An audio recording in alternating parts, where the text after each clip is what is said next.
Så det här är sagan om Configus. Configus var en utav 2 prinsar, 2 tvillingbröder. Och deras far var en stor kung och han var gammal och skulle snart dö. Så han behövde bestämma vilken av hans 2 söner som skulle ta över makten efter honom. Han hade svårt att bestämma sig, så till slut beslöt han sig för att ta sin väldiga armé och dela upp den i 2.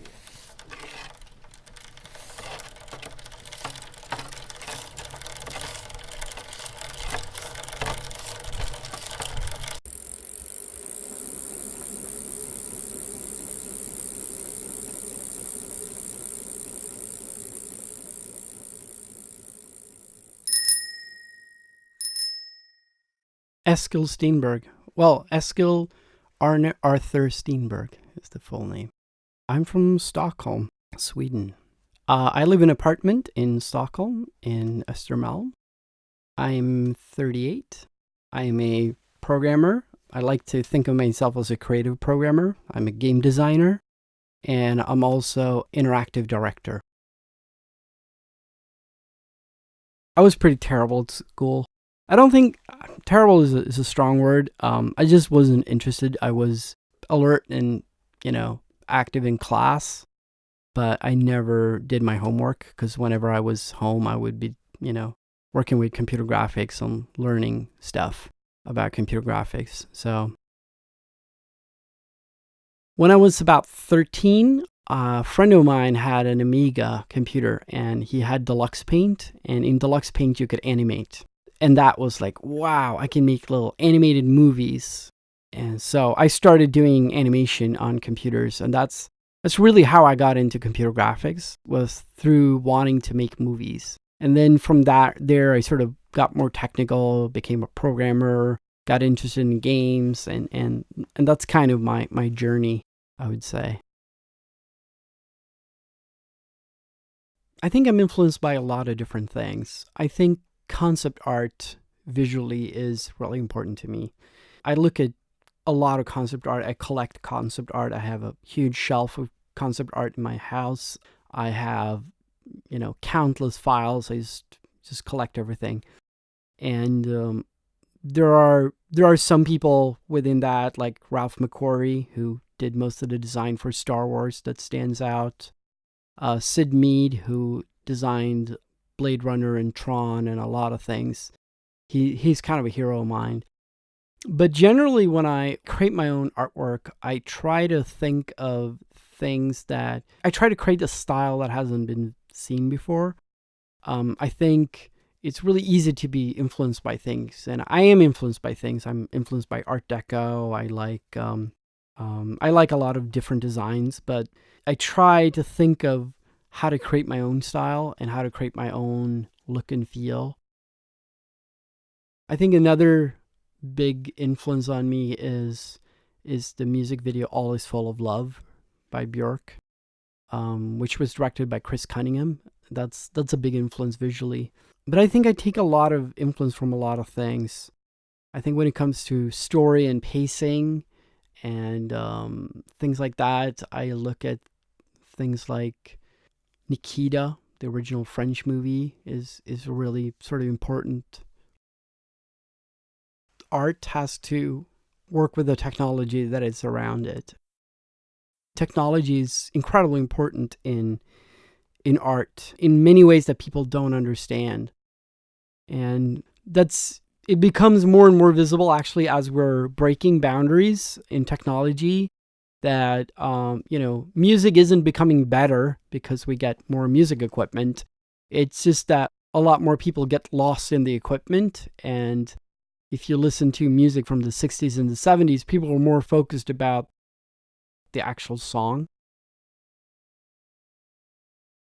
Verse is a network protocol that I wrote many years ago now, and it allows multiple 3D applications to share the same 3D data and exchange that data in real time, meaning that you can have 2 different applications with the same 3D environment, and if you edit the environment in one of the applications, it becomes immediately visible in the other one. So if you pull a vertex, you can see that vertex moving on both computers.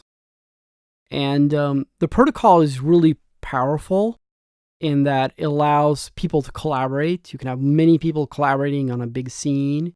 It allows applications to collaborate. So, for instance, I have a lot of 3D applications that use Verse, and they all solve specific tasks. And by being all connected to this networking infrastructure, they can all collaborate as if they were one big application when they're actually multiple applications.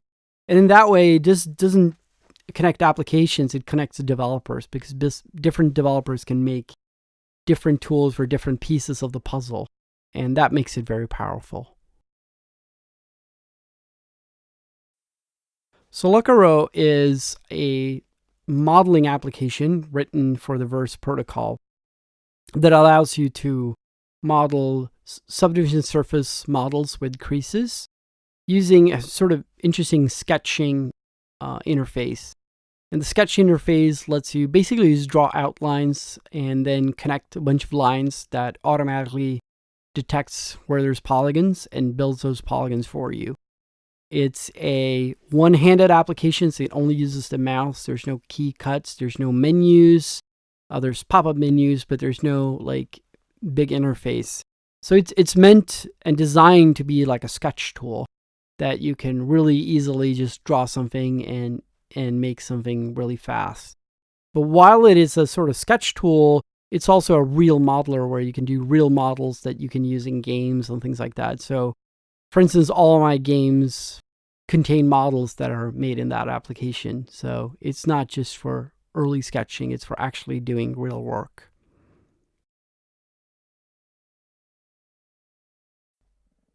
I modeled a street scene that is very similar to Nighthawk's, and it's not actually precisely like Nighthawk's.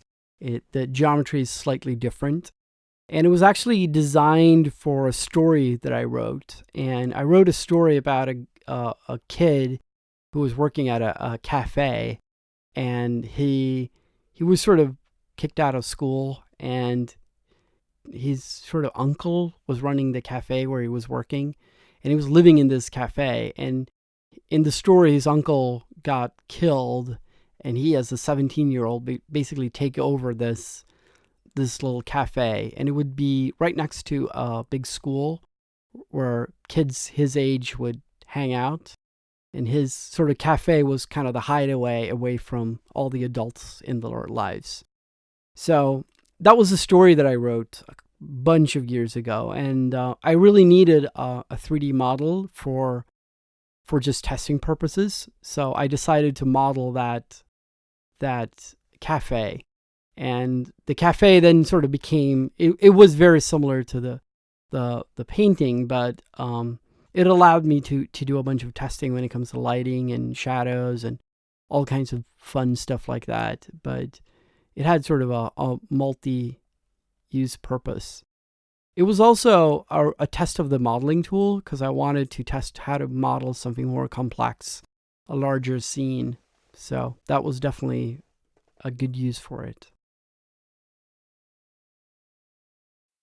Love is the biggest project that I've ever done.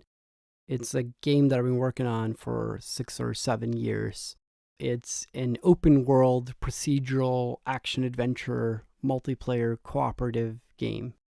And it started out as being a fairly commercial game because I wanted to make something fairly commercial. And then as I continued working on it, it became more and more of a research project. Before I worked on Love, I was working as a researcher, and I wanted to sort of get away from that. But as I got further into the game, I started realizing there was some fundamental issues with how game design works, and I wanted to figure that out for myself. And as I continued, I learned a lot more about game design, and the game has developed in many, many different ways, and it's become sort of a testing ground for ideas. And I think one of the main problems with Love was that it's a super ambitious game, and it's a game that was written by only one person. I wrote the engine, I wrote the the networking, the servers, the procedural generation, the sound, the gameplay, everything. So it's been a huge undertaking, and it really wore me out after a while, just because the project was so big. And then a couple years ago, I stopped working on it simply because I kind of had to, because I was just too tired and I needed to do some other stuff. And then during the last couple of years, I've been thinking about it. I had it sort of in the back of my mind of what I want to change and what I want to fix about it.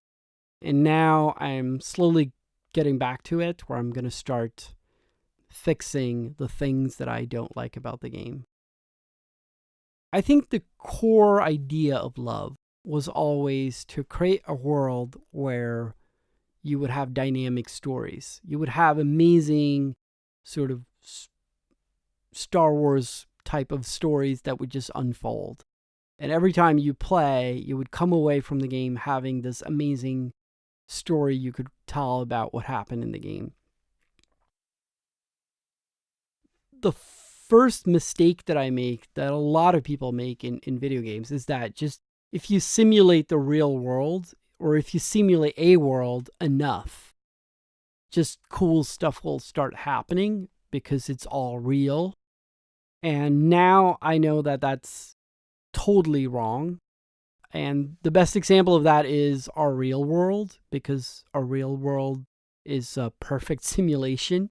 It does everything, but still we're bored in that world. We still play video games because the video games are more fun than our actual world we're living in, despite the fact that the video games aren't nearly as well simulated as the real world. So simulation simply doesn't get you there.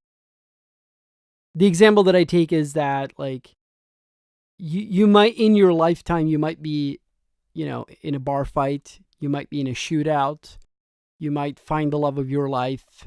If you're incredibly unlucky, you might be in an airplane crash. But no one has ever been in all of those things within 2 hours. All those things has never happened. And that's why, like, an action film is incredibly unlikely to happen in reality.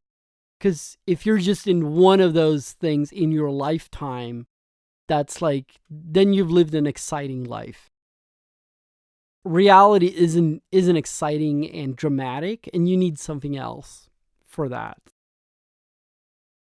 I think one of the core things about working alone as a designer or artistic person is you have this really limited resource of time that you can spend on things. So you can't really just do everything you want to do. And it's really easy to come up with things you would like to have. It's just a matter of bandwidth. I have to spend, if I add something, I have to spend the time to upkeep it and make sure it works all the time and things like that. So it's a big decision on what you add and what it actually means. And the way that I think about, for games at least, is I think the worst game design you can ever do is whenever you do game design based on a sentence that starts with, wouldn't it be cool if? Because that to me tells me you haven't really figured out why you're doing it. It just would be cool. And to me, everything I add in a game has to have a purpose. And I usually start with a purpose.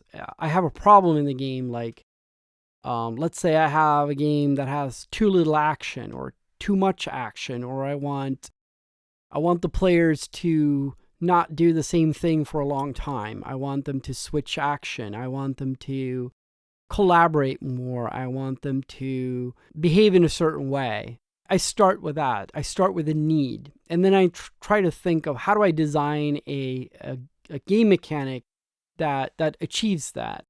And then the last thing I do is I kind of think of how to dress it up. How do I make this sort of visually acceptable?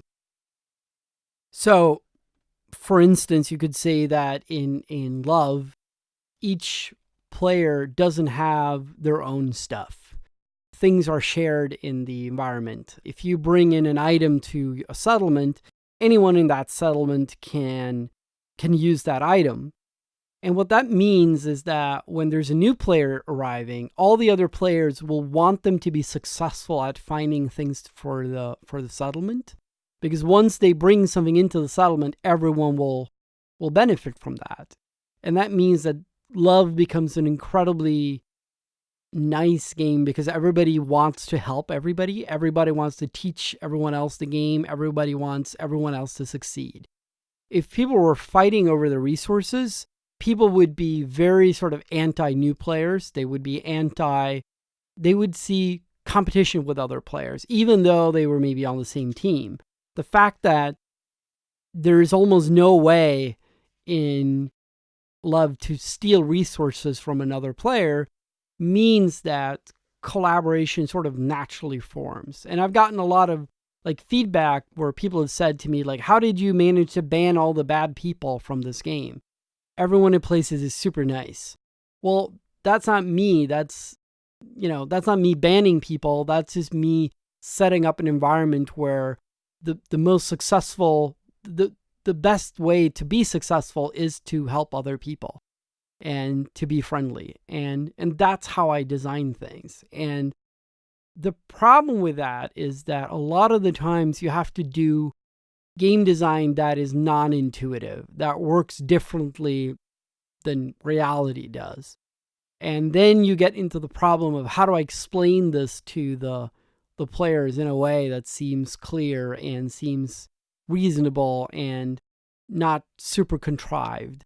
That is really tricky. And as a game designer, I'm always looking for mechanics in real life that would make good game rules. So an example of that is cavitation. So when a propeller moves through water, it creates little bubbles, and it's called cavitation. It's actually that on the far edge of a propeller, you get low pressure, and low pressure water will boil because the boiling point is different for different pressures. So if you have low enough pressure, water will boil at room temperature.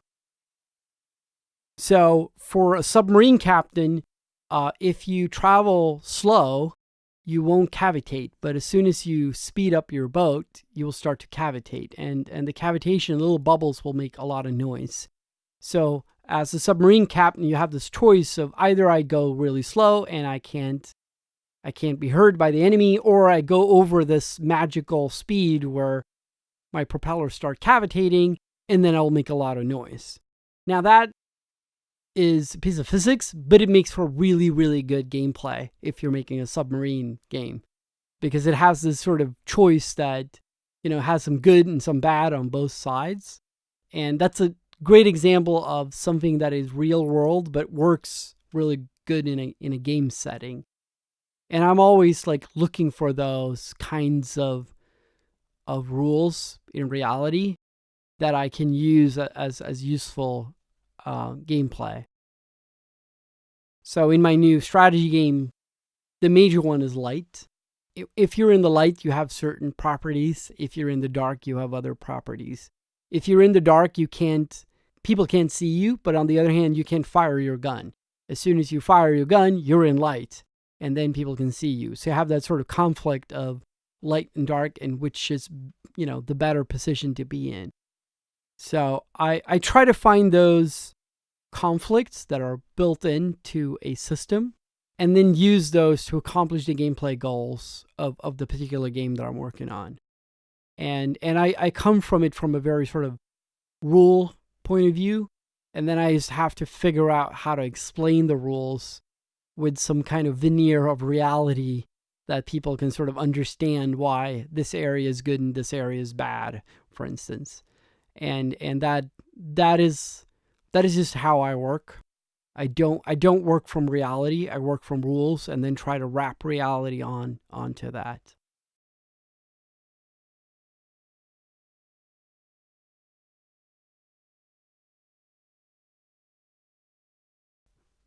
So this is the story of Configus. Configus was one of two princes. He was one of two twin princes. And when his dad was really old and about to die, he tried to decide which one of the two princes was going to take over the kingdom. And he couldn't decide which one was best. So what he decided to do was to take his mighty army, and he would divide it into two. And he would give each brother one half of the army. And he would put the army on each side of a big mountain. And Configus found himself on one of the sides of the mountains. And there was two ways to travel to go and meet his brother's army. On one of the sides was a lush valley with fruits on the trees and green grass and water to drink for the horses. And the other side was a treacherous mountain road with rocks and stones that was really dangerous and hard to travel. So he thought, I should take the easy way because it will be nicer on my men and my horses. They won't be as tired. The problem was that if he did take the easy way, his brother could anticipate this and he could set up a trap for an ambush. So he thought to himself, maybe it would be safer to take the treacherous way because that won't be as obvious. But then he thought to himself that if it's so obvious that there will be an ambush on the easy way, of course his brother would set up an ambush on the hard way. And the more he thought about it, every plan he came up with, he realized that his brother could come up with the same plan. Whatever he did, whatever he thought, his brother could think the same because they were the same. And when he realized he was the same as his brother, he realized that it didn't matter. So what he did was that he told his army to stay put. And then he rode alone to meet his brother's army. And when he met his brother's army, the first blade of the first horse on his brother's army pushed through his body and killed him, and he fell dead from his horse. And when his brother saw his body lying dead on the ground, he cried, because he had failed to anticipate his brother's action and save his life.